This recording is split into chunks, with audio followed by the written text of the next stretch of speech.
Good morning. Here's what you missed over the last 16 hours. You had 7 videos worth catching up on, covering everything from copper theft at Linus Tech Tips to the disappearing art of audible alerts, with some major AI business news and productivity insights mixed in. Let's start with some major AI business news. Anthropic just hit $30 billion in annualized revenue, which actually puts them ahead of OpenAI for the first time. A pretty stunning reversal, given that 18 months ago, they were considered the odd man out with unclear business plans. The AI Daily Brief called this the fastest revenue growth at this scale in history, at 9,700% annualized, which dwarfs even NVIDIA's best quarter at 1,240%. But here's the thing, both companies are facing massive training costs as they approach potential IPOs. OpenAI expects to spend around $30 billion on model training this year alone, triple their previous spending, while Anthropic's costs are projected to nearly triple to $28 billion by 2028. Wall Street is now scrutinizing these as public market companies rather than startups, and both companies are using alternative profitability metrics that exclude training costs, which one investor compared to running a passenger airline where you need to replace your jets every 6 months.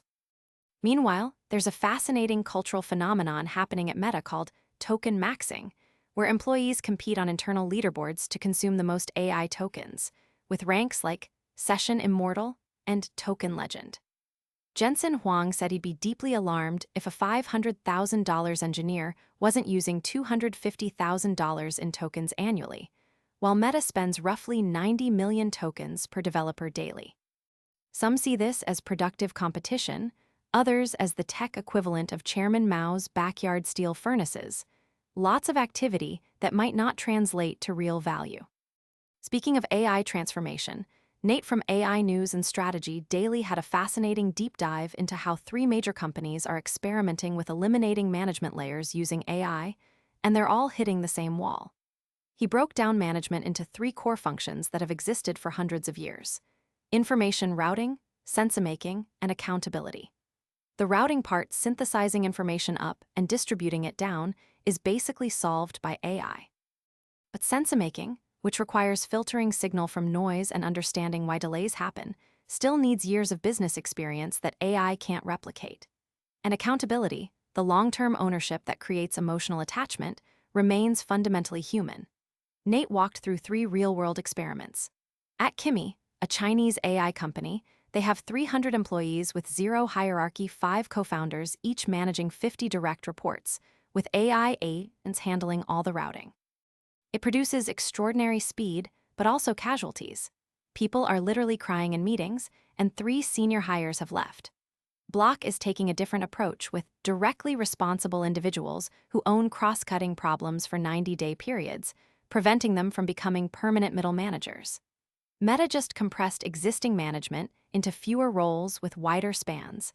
Mark Zuckerberg now directly oversees 25-30 senior leaders. From a stock perspective, Meta's seen roughly 3x growth, but employees report intense pressure. Nate's key insight was that AI is changing what management spans mean. It's no longer about controlling information flow, but about the speed of closing loops between market feedback and product development. His advice for managers was to focus on telegraphing their sense-making and coaching abilities rather than information routing, because that's what makes them irreplaceable. On the topic of AI in business, Tom from ICOR had what he called his most important video ever about why 95% of companies fail at AI implementation. His thesis was brutal but compelling. It's not an AI problem, it's a business process problem. He shared a detailed case study from his 2020 corporate work in pharmaceutical packaging, where teams were stuck in endless lessons learned cycles without actual improvement. Projects would complete, hold retrospectives, then repeat the same mistakes because the refine stage was disconnected from future projects. When he was assigned to replace a 15-year veteran, instead of just taking over, he mapped how work flowed between departments and discovered one person had become a bottleneck for everything. By breaking down responsibilities and creating parallel workflows, his team increased project performance 40% with the same headcount. Tom's argument is that AI sits between delegation and automation delegation, gives you humans who work inconsistently with personal issues and potential dropouts, while automation requires exact repeatability. AI provides 80% consistency with built-in flexibility, making it more reliable than humans in many cases. He demonstrated his actual AI team setup that mirrors human team management. Larry, the orchestrator, delegates tasks. Nolan handles HR and hiring new specialists, while specialized agents like Iris handle brand design and Vera does quality assurance. The cost comparison is stark. A full-time human assistant costs $2,000 plus monthly for 60% output quality working part-time effectively, while Claude Pro at $200 monthly provides 80% output quality 24/7. His system includes persistent memory through session logging, where Larry writes conclusions and insights into a chronological journal after each conversation. The AI team has access to his entire business knowledge base, containing nearly 1,000 articles, video transcripts, and 2 years of coaching session transcripts. Tom emphasized this isn't about sharing AI folders with human teams, but about experts using AI to amplify their work, and the key is having solid business processes before you even touch AI. Moving to a completely different kind of problem, Linus was dealing with some old-fashioned copper theft at his office. Thieves cut the cables from their employee EV chargers about a week before filming, and when Linus looked into repairs, he discovered something fascinating about the economics of infrastructure replacement. The original Grizzly chargers would cost $200 Canadian plus labor and shipping just for replacement cables and charging guns, nearly half the price of new $500 units. With government rebates available for new purchases, replacement made more financial sense than repair. This led them to Ubiquiti's Uni-Fi EV station light chargers at $700 each, which solved several problems with their previous setup. The old ChargeLab scheduling system was problematic. The only way to prevent weekend charging was setting a random 15-minute window at 5:45-6:00 a.m. since complete shutoff wasn't possible. The new Ubiquiti chargers integrate with their existing Uni-Fi ecosystem, allowing employees to tap their building access cards to activate charging and preventing neighbors from using the chargers. They also offer 10 amps higher power output, which would translate to 20% faster charging if their breakers were upgraded from 40 to 70 amps. Linus explained why the Thieves could cut the copper without electrocution. EV chargers communicate with cars first, then activate a contactor switch that sends current through the charging gun. No communication, no current. They ended up replacing all 6 Grizzly chargers plus installing an extra unit at their studio building, taking advantage of a new transformer from recent shop equipment upgrades. It's a perfect example of how infrastructure theft can actually accelerate technology upgrades when the economics work out in favor of replacement over repair. Over at Max Tech, there was exciting news about the MacBook Neo 2 coming sooner than expected. Apple is apparently running out of leftover A18 Pro iPhone chips used in the current Neo due to high demand, so they're choosing to release the Neo 2 earlier rather than paying TSMC to restart old chip production. The upgrades are substantial. The A19 Pro chip delivers 10% faster single-core performance, 14% better multi-core performance, and most significantly, 40% faster graphics performance thanks to improved ray tracing cores. But the presenter argued the RAM increase from 8 GB to 12 GB might be even more important. A fresh MacBook Neo restart uses 5 GB of RAM just sitting on the desktop, and opening 3 Safari tabs pushes usage to nearly 6 GB out of 8 GB total. With 12 GB, users would have 6 GB free in the same scenario, 3 times more available RAM. The storage is also getting a major upgrade, doubling from the current 1,300 megabytes per second to match the iPhone 17 Pro's faster storage speeds. Base storage is expected to increase from 256 GB to 512 GB with a $100 price increase, which makes sense given all the other improvements.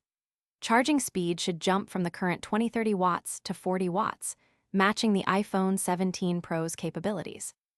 The presenter was particularly excited about this since slow charging was his biggest complaint about the original Neo. There might even be MagSafe 3 charging added, though that's more speculative. One thing that won't be fixed is the port situation. One port still runs at lightning speeds of 480 megabits per second, while the other runs at 10 Gbps, since the iPhone 17 Pro maintains the same port configuration. Now for some software engineering wisdom that feels particularly relevant given all the AI rewrite discussions. Lunjuk delivered what felt like a grizzled veteran's warning about the worst software engineering mistake: deciding to rewrite code from scratch. He was genuinely frustrated that the current programming industry has forgotten lessons that were painfully learned in the 80s, 90s, and early 2000s. His main example was Ubuntu's recent rewrites, which he called colossal blunders, throwing out decades of bug fixes, edge cases worked out, and stability testing in favor of new code written by predominantly non-full-time developers using an unfinished programming language. Lunjuk extensively quoted Joel Spolsky's famous 2000 article about Netscape 6, which took 3 years to release because they decided to rewrite from scratch, during which their market share plummeted. The psychological insight is that programmers think old code is a mess, but they're probably wrong because it's harder to read code than to write it. Those apparent messes are actually collections of bug fixes, one for Nancy's installation problem, another for low memory conditions, another for when users remove floppy disks mid-operation. Each bug took weeks of real-world usage to discover and days to fix. When you rewrite from scratch, you throw away all that accumulated knowledge. Lunjuk argued the modern situation is actually worse because companies like Ubuntu ship their unfinished rewritten code to users every 6 months and tell them to deal with it, rather than waiting until the rewrite is complete like companies did in the past.